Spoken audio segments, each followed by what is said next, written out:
به نام خدا. سلام. توی ویدیو امروز میخوایم در رابطه با اینکه طبق آمار بهترین مربی تاریخ تیم ملی فوتبال ایران کی بوده صحبت بکنیم. البته که آمار همیشه گویای همه مطالب نیست. بعضی وقتا هستش که تماشاچی‌ها علاقه‌مند به کاریزمای یک مربی میشن و یا نحوه فوتبال بازی کردن یک تیم تعیین میکنه که چه مربی بهتر بوده و یا بعضی وقتا آثاری که یک مربی از خودش به جا میذاره توی یک تیم تعیین میکنه که چه مربی بهتر بوده. ما امروز میخوایم بین چند تا گزینه آمار رو بیان بکنیم و یه جمع‌بندی بکنیم و حتما دوست دارم که شما هم نظرتون رو توی کامنت ها برای من بنویسید. نفر اولی که میخوایم بررسی بکنیم علی دایی هست. علی دایی توی 24 تا بازی سرمربی تیم ملی فوتبال ایران بود که توی این 24 تا بازی 15 بار موفق شد به برد برسه، 6 تا بازی به تساوی رسید و 3 تا بازی هم باخت. یکی از بدترین باختایی که تیم ملی فوتبال ایران در زمان سرمربیگری علی دایی داشت، باختی بود که به تیم ملی عربستان توی استادیوم آزادی در راه مقدماتی جام جهانی بود. فکر می‌کنم که خیلی در واقع اون موقع فشار روی علی دایی هم زیاد شد و خیلی فضای فوتبال ایران خیلی ناراحت شد و حتما یادتون میاد بازی که فکر می‌کنم محمود احمدی نژاد هم توی تماشاچی‌ها حضور داشت. در نهایت علی دایی تونست توی این 24 تا بازی که سرمربی تیم ملی ایران بود 62.5% بازیاش رو با پیروزی پشت سر بگذاره. و من فکر میکنم که نظر شخصی خودم این هست در رابطه با زمانی که علی دایی سرمربی تیم ملی فوتبال ایران بود، اینکه خیلی فوتبال روونی تیم ملی ما بازی نمی‌کرد و بازی خوبی از خودش نشون نداد. و البته که من فکر میکنم که بیشتر افرادی که فورواردهای خوب بودن در زمان بازیگریشون مربیان خوبی نمیشن. یعنی اگه شما خیلی از بازیکنهای مطرح دنیا رو ببینید که فوروارد بودن و بعدن اومدن مربی شدن، به خاطر اون روحیاتی که یک فوروارد داره که معمولا رو خودش تمرکز داره و باید تا حدودی خودخواه باشه، یک مقدار اداره کردن تیم ها براشون سخت میشه. من این رو نسبت به همه نمیگم، اما اگر نگاه بکنید اینطور هست و بیشتر مربیان خوب دنیا کسانی بودن که یا هافبک وسط بودن یا دفاع وسط بودن. الان تو فوتبال خودمونم اگر نگاه بکنید امیر قلعه‌نویی هافبک بوده، یحیی گل محمدی توی فوتبال دنیا اگر گواردیولا هافبک بوده، ولی اون کسایی که فوروارد بودن مثلا فرض کنین کلینزمن، اینها کسانی بودن که خیلی موفق نبودن. و حالا چون نمیخوام ویدیو طولانی بشه از این مبحث میگذریم، بریم سراغ نفر بعدی. نفر بعدی کارلوس کیروش بود. کارلوس کیروشی که قطعاً از لحاظ ساختار فوتبال دفاعی فوتبال ما به قبل از کارلوس کیروش و بعد از کارلوس کیروش تقسیم میشه. کارلوس کیروش 100 تا بازی مربی تیم ملی ایران بود. تو این 100 تا بازی 60 تا برد به دست آورد و 27 تا مساوی داشت و 13 تا بازی رو باخت. البته که باید دقت بکنید توی این 13 تا باختی که داشت خب یه چند تاش در مقابل ابرقدرت‌های دنیا بود، مثل آرژانتین، مثل اسپانیا، در حالی که ایران خیلی بازی خوبی از خودش نشون داد. و من خودم یکی از اون کسایی هستم که خیلی کارلوس کیروش رو دوست دارم و فکر میکنم که بهترین مربی تاریخ فوتبال ایران کارلوس کیروش بوده. البته باز آمار رو با هم میبینیم و ببینیم که در ادامه آمار به ما چی میگه. در نهایت کارلوس کیروش تونسته که 60% بازیاش رو ببره، اما اگر مجموع بردها و مساوی‌های کارلوس کیروش رو با هم جمع بکنیم 87% بازی‌ها رو تونسته نبازه که به نظرم آمار خوبی هست. و البته که کارلوس کیروش از لحاظ نحوه فوتبال بازی کردن به نظر من از لحاظ دفاعی تونست به فوتبال ما خیلی چیزها رو اضافه بکنه.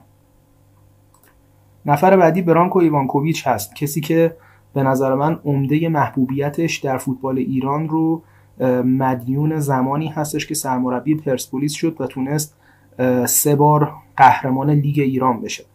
و برانکو البته در زمان مربیگری در تیم ملی هم مربی موفقی بود. اون تونستش که خیلی راحت تیم ما رو به جام جهانی ببره، اما هیچ وقت ما از تیم برانکو بازی‌های خارق‌العاده و بازی‌هایی که ما رو شگفت زده بکنه ندیدیم. البته که ما در جام ملت‌های آسیا سال 2004 میتونستیم حتی با برانکو قهرمان جام ملت‌های آسیا بشیم روزهایی که علی کریمی، حسین کعبی و مهدی مهدوی‌کیا روزهای اوجشون بود.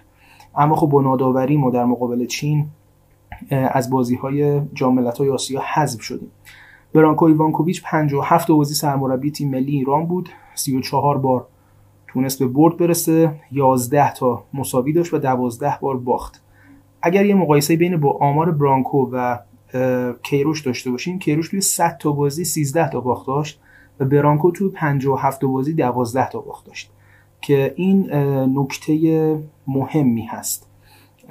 و در نهایت برانکو ایوانکوویچ تونست 63.52% در بازی ها پیروز بشه و البته که برانکو یک مربی صاحب سبک شد زمانی که به نظر من مربی پرسپولیس شد، اما زمانی که سرمربی تیم ملی بود به نظر من هنوز اون اتوریته لازم رو نداشت و شاید نتونست توی جام جهانی سال 2006 به خصوص تیم ملی رو خوب جمع جور بکنه و تیم ملی سال 2006 ما خیلی نسل خوبی بود، اما نتونستیم ما با برانکو توی جام جهانی به موفقیت چشمگیری برسیم و فوق‌العاده بی‌نظم بودیم و اون موقع تیم ملی ما نتونست که اون نظم لازم رو ایجاد بکنه. دقیقاً اون کاری که برانکو بعدها به نظرم یاد گرفت در رابطه با فوتبال ایران چطور باید برخورد بکنه و توی پرسپولیس این نظم رو برقرار کرد. برخوردی که با محسن مسلمان داشت، با رامین رضاییان داشت و انگار که یواش یواش دستش اومد و به نظرم برانکو توی این سالهایی که به فوتبال ایران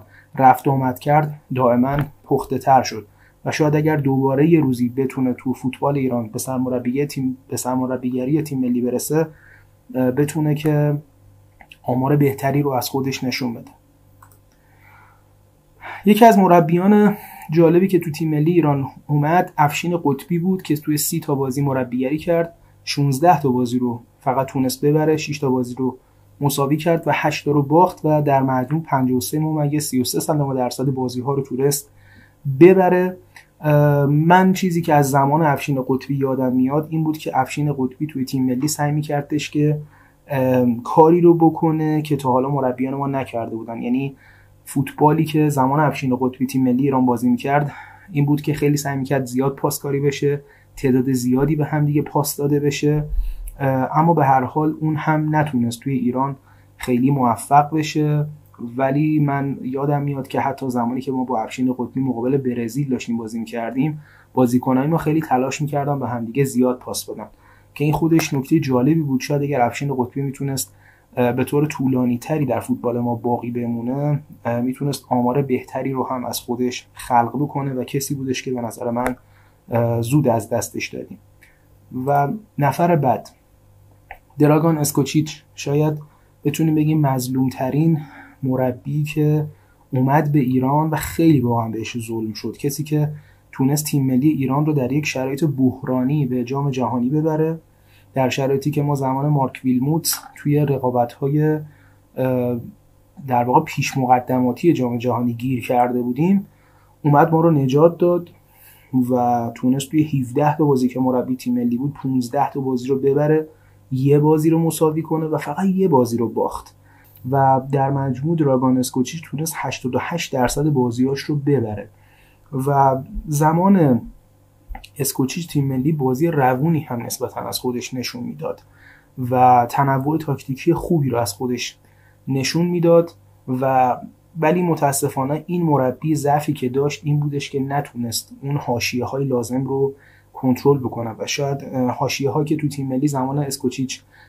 جرقش خورد از اونجایی بودش که بازیکنای استقلال رو به دلایل اینکه به هر حال در زمان مقرر بردوی تیم ملی نیامده بودن فکر میکنم حذف کرد از تیم ملی و بعد دوباره اونها رو به اردو برگردوند، در حالی که به جای اونها چند نفر دیگر رو دعوت کرده بود به تیم ملی و زمانی که اونها برگشتن تمرینات تیم ملی خیلی شلوغ شد و اونجایی بودش که بازیکنان بزرگ تیم ملی فوتبال ایران مثل جهانبخش، طارمی و غیره یواش یواش استارت این که از این مربی راضی نیستن رو زدن و این رو برملا کردن و نهایتاً هم قبل از جام جهانی شرایط طوری شد که دیدن که نمیتونن دراگان اسکوچیچ رو حفظ بکنن و خیلی شرایط بد بود، هرچند که مدیریت هم واقعا پشت سر دراگان اسکوچیچ نبود و نمیخواست که ازش حمایت بکنه و به هر حال این مربی هم مظلومانه از فوتبال ایران رفت. بالاترین درصد پیروزی رو بین تمام مربیان تیم ملی دراگان اسکوچیچ داشته که 88% بازی‌ها رو برده. اگر بخوایم درصد بازی‌های برنده شده رو ملاک قرار بدیم، دراگان اسکوچیچ بهترین مربی بوده در بین این مربیانی که الان دارم خدمتتون معرفی میکنم. اما نفر بعدی امیر قلعه‌نویی هست. این ویدیو رو من وقتی دارم ضبط میکنم قبل از بازی ایران و قطر هست، در رقابت‌های 4 جانبه‌ای که ایران قبل از جام ملت‌های آسیا داره. امیر قلعه‌نویی تا الان 17 بار روی نیمکت تیم ملی ایران نشسته که تونسته 10 بار ببره، 6 بار مساوی کرده و 1 بار باخته و در مجموع 58.82% از بازی‌هاش رو برده. و امیر قلعه‌نویی دومین بار هستش که به سکوی به نیمکت تیم ملی ایران میرسه.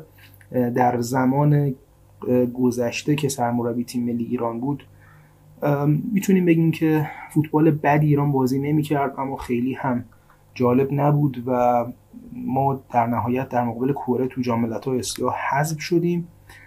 چیزی که امیر قلعه‌نویی رو بارز میکنه میلش به پیروزی هست و میلش به بازی تهاجمی هست و باید ببینیم که در آینده امیر قلعه‌نویی چقدر میتونه تو تیم ملی ایران دووم بیاره و آمارش رو بهبود بده. و در نهایت هم میخوام نظر شما رو بدونم، اینکه بهترین مربی تیم ملی ایران از نظر شما کی بوده؟ اگر بخوایم از لحاظ دوام روی نیمکت تیم ملی ملاکمون باشه، کارلوس کیروش میتونه باشه. اگر از لحاظ درصد پیروزی ها بخوایم نظر بدیم، میتونیم دراگان اسکوچیچ رو نام ببریم. ملاک شما چیه و چرا فکر میکنید گزینه مد نظرتون بهترین مربی تاریخ تیم ملی فوتبال ایران بوده؟ حتما نظرتون رو برام کامنت کنید. ممنون. خدا نگهدار.